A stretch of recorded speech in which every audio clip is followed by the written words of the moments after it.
Hey guys, तो आज हम लोग चैप्टर 1 ऑर्बिट्स और ग्रेविटी का लेक्चर नंबर 4 करने वाले हैं। और इस लेक्चर में हम लोग orbits of the solar system के बारे में पढ़ेंगे।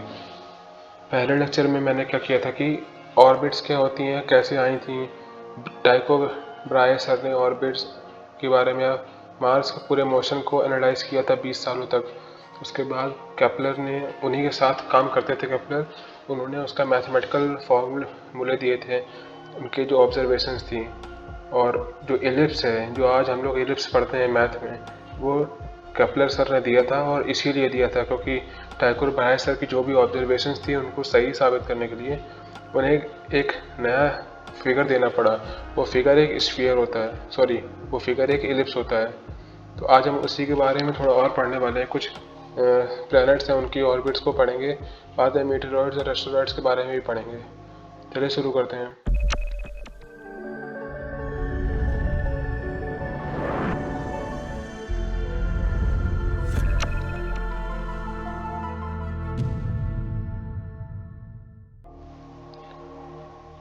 इस वीडियो के एंड तक हम लोग पता है क्या कर लेंगे। कंपेयर कर सकते हैं orbital characteristics of planet in the solar system. एक मिनट, पॉइंटर तो निकाला ही नहीं, ये ठीक है। कंपेयर कर सकते हैं orbital characteristics of the planet in the solar system. Solar system में इतने ही प्लैनेट्स हैं जो भी रिवॉल्व करता है एक दूसरे के आसपास, उसकी कैरेक्टरिस्टिक्स को हम लोग देख सकते हैं कि कोई भी, क्योंकि ऑर्बिट है वो एलिप्स के फॉर्म में होती है। और ये मैंने लेक्चर 1 में बता रखा था कि जब प्लैनेट पास आता है सन के तो स्पीड तेज़ होती है, जब दूर जाता है तो स्पीड धीमी होती है। ये सारी चीज़ें हम लोग पता लगा सकते हैं या कंपेयर कर सकते हैं, किसकी धीमी होगी, किसकी तेज़ स्पीड होगी, किसको कम टाइम लगेगा, किसको ज़्यादा टाइम लगेगा अपना चक्कर पूरा करने में, इस वीडियो के बाद तक। ठीक है। और क्या कर लेंगे, compare the orbital characteristics of asteroid और कॉमेट। एस्टेरॉयड्स और कॉमेट्स ये भी काफ़ी इंटरेस्टिंग चीज़ें होती हैं, इनके बारे में भी हम लोग कंपेयर कर सकते हैं। Know some basic knowledge about asteroids और कॉमेट्स। एस्टेरॉयड कॉमेट होते क्या हैं, कहाँ से आए थे और क्या साइज़ वगैरह होता है, ये सारी जो बेसिक नॉलेज होती हैं ये हम लोग इस वीडियो में ले लेंगे। और कुछ एक क्विक ग्लिम्स लेंगे मीटेरॉइड्स के बारे में। मीटेरॉइड्स एक छोटी सी चीज़ होती है, इसके बारे में हम लोग थोड़ा सा देखने वाले हैं। ये डिटेल्ड वीडियो नहीं है एस्टेरॉयड कॉमेट और मीटेरॉइड्स का। डिटेल्ड वीडियो की रिक्वायरमेंट होगी तो बाद में मैं बना दूंगा। ये केवल अभी एक एक कुछ कुछ बेसिक चीज़ें देख लेंगे इनके बारे में। चलिए देखते हैं अब। Quick info about orbits. अभी क्विक इन्फो क्यों है, जैसा कि मैंने बताया कि लेक्चर 1 में मैंने पूरा ऑर्बिट्स अच्छे से पढ़ा रखा है, केपलर के बारे में उनका पूरा फॉर्मूले वगैरह सब बताए मैंने। और इस वीडियो में फॉर्मूले नहीं बताए मैंने क्योंकि इस स्लाइड में हल्का सा मैं रिवाइज करा दूंगा, जिससे कि आपको आगे की चीज़ें पढ़ने में दिक्कत ना आए। अगर आपको देखना है तो लेक्चर 1 आप देख लीजिए, डिटेल्ड वीडियो है, 20 से 22 मिनट का है। ऑर्बिट्स मैंने अच्छे से समझा रखा है उसमें। सबसे पहला देखते हैं, the path of an object under the influence of gravity is called an object orbit. Orbit क्या होती है, क्योंकि कोई भी प्लैनेट है जो सन के आसपास घूम रहा है, मून है, कई सारे मून्स होते हैं अलग अलग प्लैनेट्स के, मरकरी और वीनस के एक भी मून्स नहीं है, ये नोट करने वाली बात है। फिलहाल जो जितने भी ऑब्जेक्ट घूम रहे होते हैं वो ग्रेविटी के इन्फ्लुएंस में घूमते हैं, किसी के भी आसपास घूमे।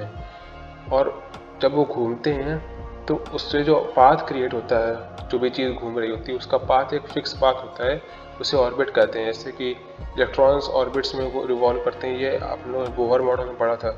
उसी को हम लोग एनालॉगी यहाँ कंपेयर कराते हैं। या ये कह लीजिए कि जब एटॉमिक स्ट्रक्चर आपने पढ़ा होगा कहीं पर केमिस्ट्री में, तो एक एनालॉगी कंपेयर कराते हैं हम लोग, सोलर सिस्टम की एनालॉगी। जैसे सारे प्लैनेट्स एक फिक्स ऑर्बिट में घूम रहे हैं, वैसे ही इलेक्ट्रॉन्स भी फिक्स ऑर्बिट में घूम रहे होते हैं। बोहर मॉडल से पढ़ते हैं, खैर उसकी बात अभी नहीं करते हैं, वो क्वांटम मैकेनिक्स की बात है। अभी ये है कि फिक्स्ड ऑर्बिट में फिक्स्ड पाथ जिसमें घूमते हैं उसे ऑर्बिट कहते हैं हम लोग। और वो ऑब्जेक्ट कौन से होते हैं जो घूम सकते हैं, सैटेलाइट्स हो सकती हैं, कोई भी स्पेस क्राफ्ट हो सकता है, मून, प्लैनेट, स्टार, गैलेक्सी। और मैं बता दूं, कोई भी ऐसा ऑब्जेक्ट नहीं पूरे यूनिवर्स में जो घूम ना रहा हो। हर एक ऑब्जेक्ट अपने से बड़े ऑब्जेक्ट के आसपास घूमता है। जैसे कि सैटेलाइट्स हो गए, या मून्स और सैटेलाइट एक ही बात है। सैटेलाइट आर्टिफिशियल सैटेलाइट्स को हम लोग कहते हैं, और मून्स भी नेचुरल सैटेलाइट ही होती हैं। तो ये प्लैनेट के आसपास घूमती हैं। प्लैनेट्स स्टार्स के आसपास घूमते हैं। स्टार्स पूरे जो गैलेक्सी का गैलेक्टिक सेंटर है उसके आसपास घूमते हैं। तो पूरे गैलेक्सी में यूनिवर्स सारी चीज़ें हैं वो आगे बढ़ती आती हैं, एक्सपैंड हो रहा है यूनिवर्स, आपने सुना होगा। तो कोई भी चीज़ एब्सोल्यूट रेस्ट पे नहीं होती, सब कुछ मूव कर रहा होता है किसी न किसी के रेस्पेक्ट में। ऑर्बिट जो होती है वो इलिप्टिकल ऑर्बिट होती है, जैसे कि लेक्चर 1 में मैंने बताया था। यहाँ पर ये जो एक एनिमेशन है इसको बाद में देखेंगे, अभी उसके बारे में थोड़ा पढ़ लें ताकि समझ में आ जाएगा वो एनिमेशन क्या चीज़ है। The place where the planet is closest to the sun is called perihelion. अब यहाँ पर देखिए ये जो प्लैनेट है, ये अर्थ है, यहाँ पर सन के पास आती है तो इस पॉइंट को पेरिहीलियन कहते हैं। And that one which is farther from the sun is called aphelion. जब ये दूर गई, देखिए दूर गई, तो इस पॉइंट को, यहाँ पर इस पॉइंट को एपहीलियन कहते हैं और इस पॉइंट को पेरिहीलियन कहते हैं। तो जो पास है उसको आप पेरिहीलियन याद रख सकते हो, पी से पास, पी से पेरिहीलियन, इससे आपको याद रहेगा हमेशा के लिए। पेरिहीलियन पास होता है, देखिए यहाँ पर 147 मिलियन किलोमीटर, यहाँ पर 152 मिलियन किलोमीटर हो जाएगा। ये देखिए ये दूर है, इसलिए इसको एपहीलियन कहते हैं। और सेम केस मून किसी भी सैटेलाइट के लिए भी होता है, बिल्कुल सेम टू सेम केस होता है, क्योंकि मैंने बताया कि कोई भी चीज़ ऑर्बिट करेगी इलिप्टिकल ऑर्बिट में ही करेगी, इलिप्टिकल पाथ में। तो इलिप्टिकल पाथ में जैसे कि मैंने बताया था कि सन जो होता है वो फोकस में होता है, दोनों में से किसी एक फोकस में। तो जब पास में अर्थ होगी, तो जब पास में कोई प्लेनेट हो जो घूम रहा होगा, कोई भी मून होगा, तो उसे एपीलियन कह देंगे, जब सॉरी पेरिलियन कह देंगे, जब दूर होगा तो एपहीलियन कह देंगे। बस नाम यहाँ पर चेंज हो जाता है। मून के केस में पेरिहीलियन को पेरिजी कहते हैं, हीलियन को जी जोड़ दिया गया, और एपहीलियन को एपोजी कहते हैं। अभी हीलियन नाम क्या है, तो आपने सुना होगा कि हीलियोसेंट्रिक सिस्टम होता है पूरा। ये पुराने ज़माने में जो साइंटिस्ट हुए थे, ग्रीक मैथोलॉजिस्ट वगैरह, उन्होंने ये दिया था कि हीलियोसेंट्रिक थ्योरी है। और बाद में ब्रायन ने भी यही और केपलर ने भी स्टार्टिंग में यही देखा था कि स्टडी किया था हीलियोसेंट्रिक थ्योरी, जिसमें सन को सेंटर माना जाता है। बस वहीं से ये हीलियन नाम आया है। हीलियन यहाँ पर भी है, हीलियन यहाँ पर भी है। अब आगे बढ़ते हैं, कुछ प्लैनेट्स की ऑर्बिट के बारे में हम लोग देखते हैं। अभी इसको हम लोग एनिमेशन को नहीं देखेंगे। As we all know, Mercury is the closest planet to the sun. Mercury सबसे पास में है, सब जानते हैं। It has the shortest orbital time period. जब जो चीज़ पास में है वो घूम रही तो उसका टाइम कम, एक रेवोल्यूशन एक चक्कर मारने में कम टाइम लगेगा। 88 डेज का होता है, यानी कि 3 अर्थ के महीने से भी कम टाइम लगता है मरकरी को अपना 1 साल, यानी कि एक रेवोल्यूशन पूरा करने में। इसी वजह से इसकी स्पीड होती है वो सबसे ज़्यादा होती है, 48 किलोमीटर पर आवर एवरेज। अब ये एवरेज क्यों लिखा गया है, क्योंकि जब देखिए यहाँ पर जब पेरिहीलियन के आसपास होगा तब पास में है तो इसकी स्पीड तेज़ है, जब एपीलियन में जाएगा तो ये दूर चला जाएगा, इसकी स्पीड धीमी हो जाएगी। तो एक फिक्स स्पीड नहीं रहती है, इसीलिए यहाँ पर एवरेज लिखा गया। यहाँ धीमी और तेज़ को यहाँ पर एवरेज लिखा गया 48 किलोमीटर पर आवर। और वहीं दूसरी तरफ नेपच्यून जो होता है उसका ऑर्बिटल टाइम पीरियड जो होता है वो 165 अर्थ ईयर्स के बराबर होता है। And an average orbital speed is just 5 kilometre per hour. यानी कि यहाँ पर मैंने फन फैक्ट लिखा हुआ है कि उसको पढ़ लीजिएगा, मैंने लिखा है, मैं बताता हूँ। जितना टाइम हुआ है अभी ब्रिटिशर्स को इंडिया छोड़े हुए, उतने टाइम में जो नेपच्यून है वो आधा चक्कर भी नहीं मार पाया सन का, इतना दूर है। ये नहीं कहेंगे धीमा चलता है, धीमे तो है, लेकिन कंपेयर करा जाए तो हाँ, ये 5 किलोमीटर पर सेकंड की स्पीड भी बहुत तेज स्पीड होती है। लेकिन ये नेपच्यून बहुत दूर होता है अर्थ के, सनलाइट इतनी पहुँचती, हीट नहीं पहुँचती। वो आईसी प्लेनेट में से सबसे आखिरी में आता है, पूरा ठंडी ठंडी रहती है वहाँ पर। टेम्परेचर -100 डिग्री से भी नीचे चला जाता है गर्मियों में, सर्दियों में तो और नीचे चला जाता है। तो वहाँ पर इतनी दूर है तो ग्रेविटी जैसे इन्वर्सली प्रोपोर्शनल होती है रेडियस की या डिस्टेंस के, तो डिस्टेंस बढ़ती जाती तो उसका स्क्वायर टाइम्स घटती जाती ग्रेविटेशनल फोर्स, इसीलिए वो इतना धीमे धीमे घूमता है। धीमे धीमे घूमता है इसीलिए 165 अर्थ ईयर्स लग जाते हैं उसको एक चक्कर कंप्लीट करने में। वही यहाँ पर एक फन फैक्ट लिखा है और कुछ नहीं इस फन फैक्ट में। Orbits of asteroid and comet. थोड़ी एस्टेरॉयड और कॉमेट की ऑर्बिट्स के बारे में जान लेते हैं। Other than planets, there are some other objects which are left over at the time of formation of solar system. जो कि जब सोलर सिस्टम बना था ना, तो उसी से अपने जो बड़े बड़े थोड़े ऑब्जेक्ट्स थे वो प्लैनेट बन गए थे। और बड़े थे इसलिए उनके पास मास ज़्यादा था, मास ज़्यादा था तो उनकी जो ग्रेविटेशनल फोर्स थी वो इतनी इफेक्टिव थी, क्योंकि दो ऑब्जेक्ट्स के बीच में लगती है ग्रेविटेशनल फोर्स, ही न्यूटन ने कहा था। हम लोग हम या कोई दूसरा ऑब्जेक्ट या दो इंसानों के बीच में फोर्स लग रही होती है, लेकिन हम लोग को फील नहीं होता, क्योंकि हम लोग का मास बहुत कम है, बहुत कम है। 10⁻11 होता है स्मॉल जी की वैल्यू, 10⁻11 आता है उसमें 6.67 10⁻11। उस -11 की पावर को ओवरकम हम लोग की मास नहीं कर पाते हैं। लेकिन जब बड़े बड़े ऑब्जेक्ट होते हैं, जैसे कि प्लैनेट हो गया, सन हो गया, ये जब बने थे, इनके मास इतने ज़्यादा थे कि इनकी खुद की ग्रेविटी भी इतनी इफेक्टिव हो गई थी कि आसपास अपनी चीज़ों को घुमा सकते थे। जैसे अर्थ, कोई भी प्लैनेट है तो अपने आसपास मून को घुमाता है, इतनी इफेक्टिव ग्रेविटी है उसकी। और सन की ग्रेविटी सभी जानते हैं, पूरे प्लैनेट्स उसके आसपास घूमते हैं। लेकिन कुछ रह गए थे, जैसे एस्टेरॉयड हो गया, कॉमेट हो गया, कुछ एस्टेरॉयड भी ऐसे हैं जिनके पास खुद के मून्स हैं, बड़े बड़े एस्टेरॉयड्स हैं तो, और कॉमेट्स बन गए थे। फन फैक्ट है, some asteroids have their own moons. जैसे मैंने बताया अभी, कुछ एस्टेरॉयड के पास खुद के मून्स होते हैं, क्योंकि कुछ नहीं है, बस साइज बड़ा है तो मास ज़्यादा है। मास ज़्यादा तो उनकी ग्रेविटी इफेक्टिव हो जाती है, तो जो बहुत ही छोटे पार्टिकल्स उनके ग्रेविटेशनल फील्ड के पास में आते हैं तो वो घूमने लगते हैं। जब घूमने लगेंगे पास में ही और घूमने लगेंगे ऐसे ऐसे, तो वही उसका मून बस नाम दे दिया गया उसको, और समझ में कुछ है। They have orbits with a smaller major axis of ellipse, यानी कि कुछ नहीं है, इनकी ऑर्बिट जितना आगे इनकी ऑर्बिट जो होती है वो स्मॉल होती है, ज़्यादा बड़ी ऑर्बिट नहीं होती है। यानी कि ये जो है, ये मार्स और जुपिटर के बीच में लाई करते हैं। आपने देखा होगा सोलर सिस्टम की फ़ोटो, तो अभी मैं दिखाऊंगा, पूरा वीडियो है बाकायदा, तो इसमें कि जो मार्स और जुपिटर के बीच की डिस्टेंस बहुत होती है, तो उसके बीच में मेन एस्टेरॉयड की बेल्ट आ जाती है, पूरी स्टेबल बेल्ट होती है, जो कि इधर उधर भाग रही है, वही बेल्ट है, वहीं पर एस्टेरॉयड रिवॉल्व करते हैं सन के आसपास। ऐसा होता है क्योंकि मार्स और जुपिटर के बीच की डिस्टेंस बहुत है। और जो सबसे बड़ा एस्टेरॉयड होता है, एक है सीरीज नाम से, शायद मैंने इसको डाला नहीं इसमें, तो कोई नहीं, अभी मैं ऐसे बता देता हूँ। जो सीरीज है सबसे बड़ा, CERES, सबसे बड़ा एस्टेरॉयड है एस्टेरॉयड बेल्ट में, और इतना बड़ा है वो कि इसको डॉर्फ प्लैनेट का दर्जा दे दिया गया है। प्लूटो से भी बड़ा है वो, एक एस्टेरॉयड होने के बाद भी वो प्लूटो से बड़ा है। बस इतना आप याद रख लीजिए, सीरीज नाम का है, सबसे बड़ा एस्टेरॉयड जो कि प्लूटो से भी बड़ा है, और सबसे छोटा डॉर्फ प्लैनेट आप कह सकते हैं उसे। The belt is estimated to contain between 1.1 to 1.9 million asteroids. 1 kilometre से जो जिनका डायमीटर है, जिनकी लेंथ 1 किलोमीटर से लंबी है, वो कुल मिला के 1.1 से 1.9 मिलियन, यानी कि अप्रॉक्स 1.5-2 मिलियन के अप्रॉक्स एस्टेरॉयड्स हैं जिनकी रेडियस 1 किलोमीटर से बड़ी है। अब ये बहुत बड़ी बात है, जिस एस्टेरॉयड ने अपनी अर्थ की में डायनासोर के युग को जो ख़त्म किया था ना, वो एस्टेरॉयड भी अप्रॉक्स 1 किलोमीटर का था लेंथ में। तो आप खुद सोच लीजिए कि इतने मिलियन एस्टेरॉयड हैं जो अपने अर्थ को कभी भी ख़त्म कर सकते हैं। बस ये है कि मार्स से जुपिटर के बीच में अगर गलती से भी अगर ये मार्स और अर्थ के बीच में होते, सिर्फ एक प्लेनेट का फ़र्क है, तो पता नहीं क्या होता अपने अर्थ का। जो आप समझ गए, क्योंकि पूरे जो एस्टेरॉयड क्या होता है कि कई सारे मिनरल्स लाते हैं अपने साथ में। जब डायनासोर ख़त्म हुए थे, तब जो एस्टेरॉयड गिरा था उसके मिनरल्स आज भी हम लोग यूज़ करते हैं। तो इतने सारे एस्टेरॉयड हैं 1 किलोमीटर से बड़ी लेंथ के, खतरा ही है और कुछ नहीं है।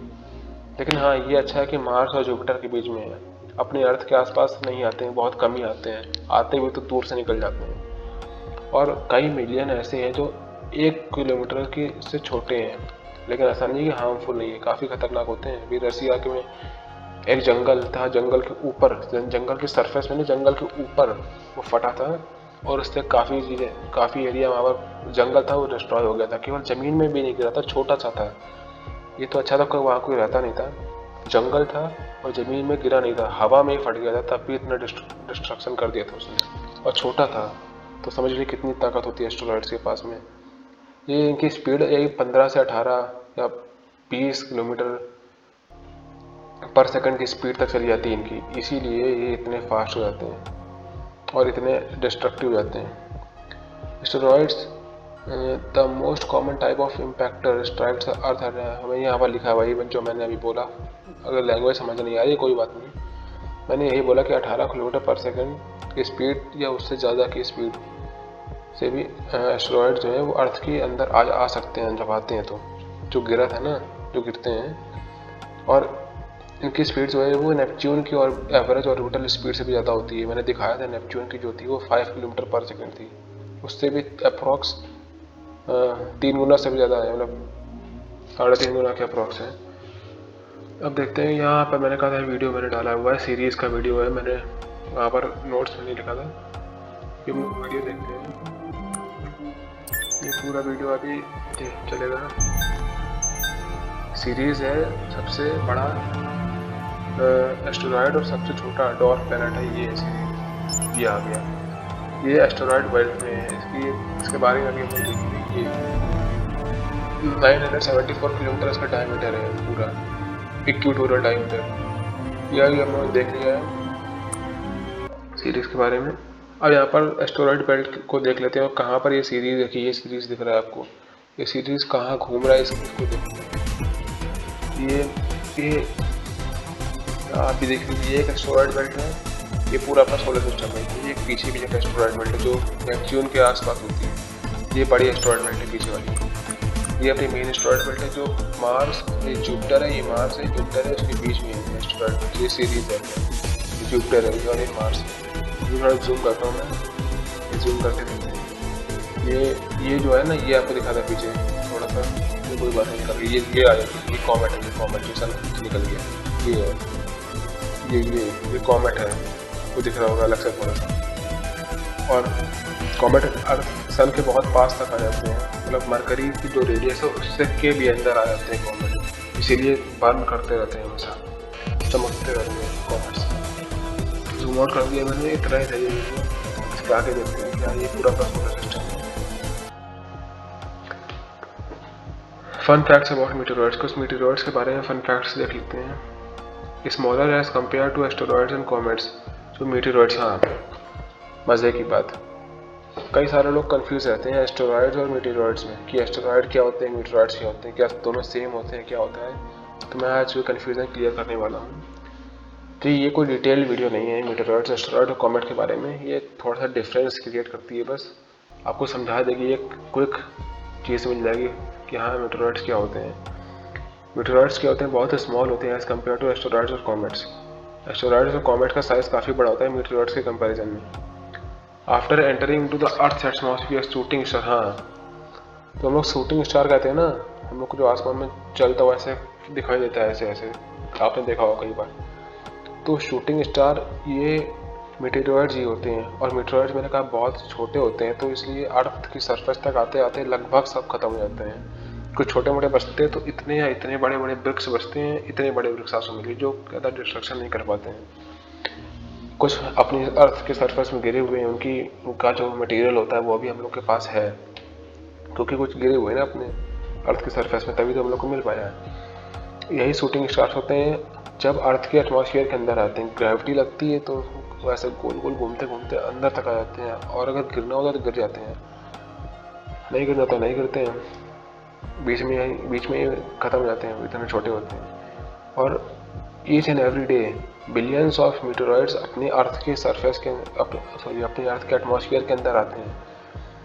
तो अगर आप खुद ही समझ गए होंगे आपकी, अगर वो ख़त्म नहीं होते रास्ते में ही तो कितने डिस्ट्रक्शन हो सकता था, क्योंकि भले छोटे होते हैं लेकिन millions of meteoroids per day आते हैं। मिलियन कोई छोटा मोटा नंबर नहीं है, मिलियंस ऑफ एस्टेरॉइड आ जाए तो भाई ख़त्म, पूरा ख़त्म, कुछ बचेगा ही नहीं।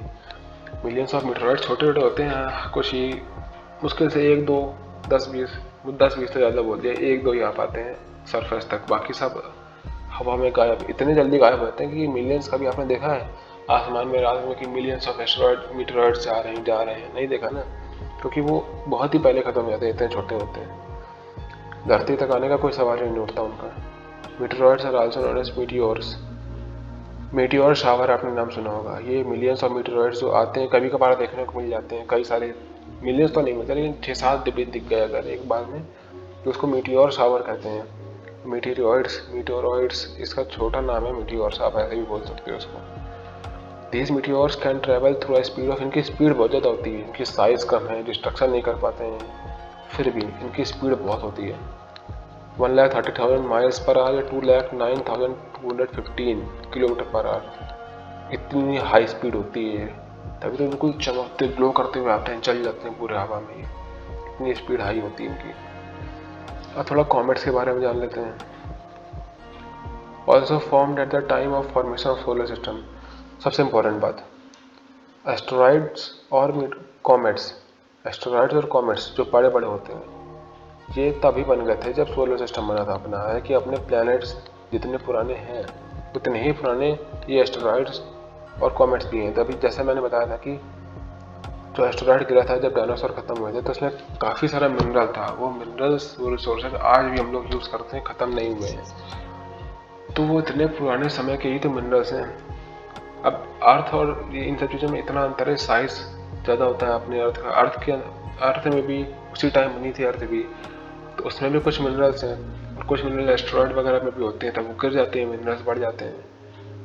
वही वाले मिनरल्स हैं, तभी तो हम लोग यूज़ कर पाते हैं उनको, और अभी तक यूज़ में ला रहे हैं क्योंकि सेम एज के हैं ना सारी चीज़ें, एक ही टाइम बनी थी जब सोलर सिस्टम बना था अपना।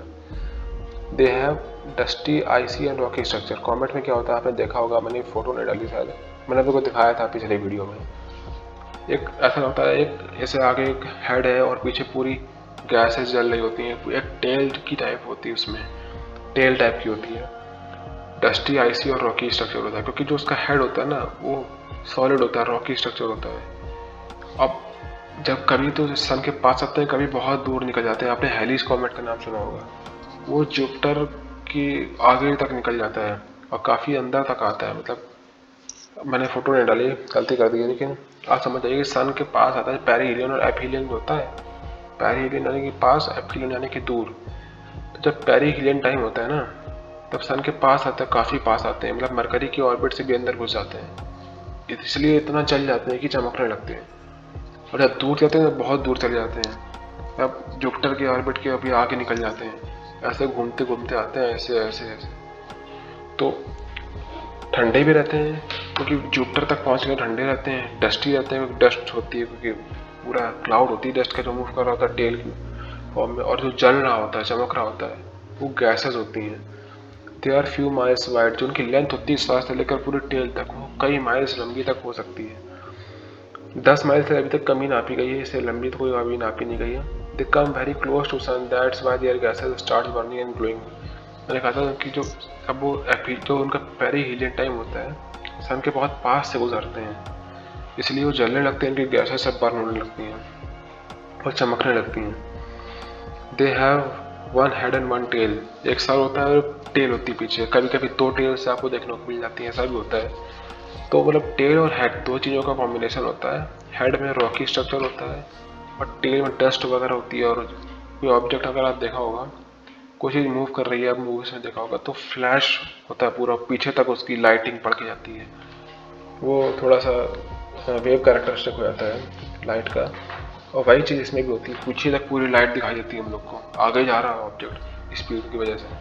वो सब बातें बाद में करेंगे किसी दिन, अभी उसका कोई काम नहीं है यहाँ पर। आगे क्या, आप कुछ नहीं है, इस वीडियो के लिए इतना ही था। थैंक यू यहाँ तक आने के लिए, पूरा अगर आपने वीडियो देखा है तो। अब हम लोग मिलेंगे अपनी अगली वीडियो में।